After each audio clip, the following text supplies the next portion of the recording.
With root canal dentistry, I think the biggest thing is patients have had a bad experience with a root canal in the past. That's usually what I see with my patients is when they come in and they have a tooth that's infected or a nerve that's infected and we need to do a root canal, the biggest thing is fear. So they don't want to do it because they're scared because a previous root canal has gone bad or gotten infected again, or there was pain during the root canal. And that's a common misconception that I try to explain to all my patients is when we're doing the root canal itself, you shouldn't feel anything. If you're numb, you shouldn't feel anything.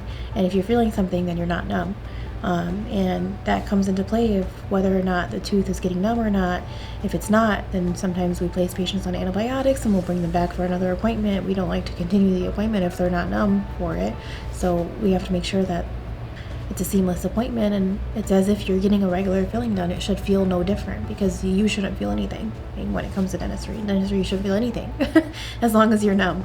But with the root canal procedure in itself, it basically entails of removing the inner portion of the nerve inside of the root canal itself.